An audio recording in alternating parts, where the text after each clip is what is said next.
Item ಯಾವುದೇ ಇರಲಿ try ಮಾಡಿ ಆಚಿ ಚಿಕನ್ ಮಸಾಲಾ. ನಾವು ಗಮನಿಸ್ತಾ ಇದ್ದೀವಿ 2022 ವಿಧಾನಸಭಾ ಚುನಾವಣೆಗೆ ಬಿಜೆಪಿ ಮತ್ತೆ ಜೆಡಿಎಸ್ ಮೈತ್ರಿ ಆಗುತ್ತೆ ಅನ್ನೋ ಒಂದು ಚರ್ಚೆ ಆಗ್ತಾ ಇದೆ.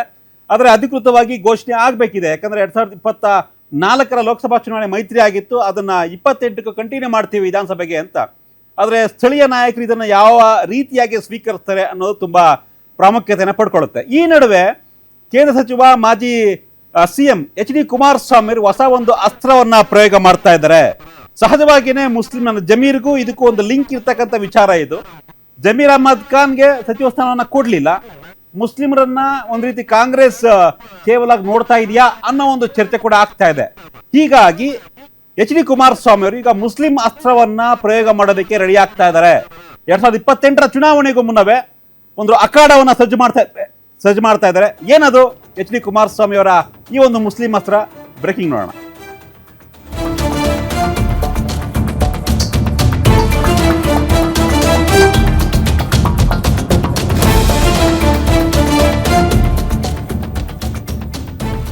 ಎಸ್ 2028 ಮಹಾಸಂಗ್ರಾಮಕ್ಕೆ ರೆಡಿಯಾದ್ರ ದಳಪತಿಯ ಹೊಸ ಸೂತ್ರ. ದಳಪತಿ ಕುಮಾರಸ್ವಾಮಿ ಅವರು 2028 ಮಹಾಸಂಗ್ರಾಮಕ್ಕೆ ಹೊಸ ಸೂತ್ರವನ್ನ ರೆಡಿ ಮಾಡಿದ್ರ ಅನ್ನೋ ಒಂದು ಚರ್ಚೆ ಆಗ್ತಾ ಇದೆ. ಚುನಾವಣೆಗೆ ಇನ್ನು 2 ವರ್ಷ ಇದೆ.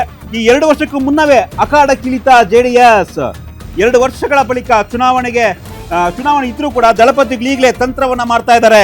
ಕುಮಾರಸ್ವಾಮಿಯಿಂದ 2028 ರಂಗ ತಾಲೀಮು ಆರಂಭ ಆಯ್ತಾ ಅನ್ನೋ ಒಂದು ಚರ್ಚೆ ಆಗ್ತಾ ಇದೆ.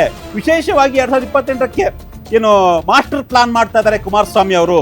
ಎಚ್ಚರಿಕೆ ಬತ್ತಲಿರ್ತಕ್ಕಂಥ ಆ ಒಂದು ಅಸ್ತ್ರಗಳು ಏನು ಆಗಿದ್ರೆ, ಕಳೆದ ಬಾರಿ ಕೇವಲ 18-19 ಮಾತ್ರ ಸೀಮಿತ ಆಗಿತ್ತು ಜೆಡಿಎಸ್ 2023 ವಿಧಾನಸಭಾ ಚುನಾವಣೆಗೆ. ಈಗ ತಮ್ಮ ಒಂದು ಸ್ಥಾನಗಳನ್ನ ಹೆಚ್ಚು ಮಾಡ್ಕೊಳ್ಬೇಕು, ಅದು ಮೈತ್ರಿ ಆಗ್ಲಿ ಆಗದೆ ಇರಲಿ, 2028 ಚುನಾವಣೆಗೆ ಜೆಡಿಎಸ್ ಅತಿ ಹೆಚ್ಚು ಸ್ಥಾನವನ್ನ ಪಡಿಬೇಕು, ಕಿಂಗ್ ಮೇಕರ್ ಆಗ್ಲೇಬೇಕು ಅನ್ನೋ ರೀತಿಯಾಗಿ ಕುಮಾರಸ್ವಾಮಿ ಅವರು ಈಗ ಹೊಸ ಒಂದು ಗೇಮ್ ಪ್ಲಾನ್ ಅನ್ನ ಮಾಡ್ತಾ ಇದ್ದಾರೆ. ಕಾಂಗ್ರೆಸ್ ಅಸಮಾಧಾನಿತರನ್ನ ತನ್ನತ್ತ ಸೆಳೆಯೋದಕ್ಕೆ ಕುಮಾರಸ್ವಾಮಿ ಅವರು ಪ್ಲಾನ್ ಮಾಡಿದ್ರಾಗಿದ್ರೆ ಅನ್ನೋ ಒಂದು ಚರ್ಚೆ ಆಗ್ತಾ ಇದೆ. ಕೆಲವೊಂದಿಷ್ಟು ನಾಯಕರನ್ನು ಈಗಾಗಲೇ ಕುಮಾರಸ್ವಾಮಿ ಅವರು ಭೇಟಿಯಾಗಿದ್ದಾರೆ. ಜೆಡಿಎಸ್ಗೆ ಸೇರ್ಪಡೆ ಮಾಡಿಕೊಳ್ಳುವಂತಹ ಒಂದು ಕಾರ್ಯಕ್ರಮವನ್ನು ಕೂಡ ಕುಮಾರಸ್ವಾಮಿ ಅವರು ಮಾಡ್ತಾ ಇದ್ದಾರೆ.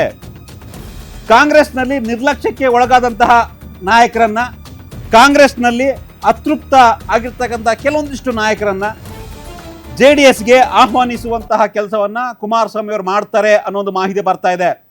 ಈಗಾಗಲೇ ಈ ಹಿಂದೆ ಮಾಜಿ MLA ಅಖಂಡ ಶ್ರೀನಿವಾಸ ಮೂರ್ತಿ ಅವರ ಮನೆಗೂ ಕೂಡ ಹೋಗಿದ್ರು. ಅವರನ್ನು ಕೂಡ ಈಗಾಗಲೇ ಅಧಿಕೃತವಾಗಿ ಜೆಡಿಎಸ್ಗೆ ಸೇರ್ಪಡೆ ಆದಂತೆಯೇ ಆಗಿದೆ. ಕಾಂಗ್ರೆಸ್ನಲ್ಲಿ MLA ಆಗಿದ್ರು, ಅದಾದ್ಮೇಲೆ ಬೇರೆ ಪಕ್ಷಕ್ಕೆ ಬಂದ್ರು, ಬಿಜೆಪಿಗೆ ಬಂದ್ರು, ಅಲ್ಲೂ ಕೂಡ ಏನು ಪ್ರಯೋಜನ ಆಗಲಿಲ್ಲ. ಆದರೆ ಈಗ ಆ ರೀತಿಯ ನಾಯಕರನ್ನ ಸೆಳೆಯುವಂತ ತಂತ್ರಗಾರಿಕೆಯನ್ನ ಕುಮಾರಸ್ವಾಮಿ ಅವರು ಮಾಡ್ತಾ ಇದ್ದಾರೆ.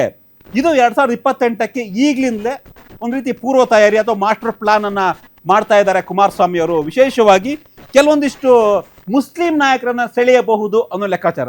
ಏನಾಗಿದ್ರೆ ಏನಿದು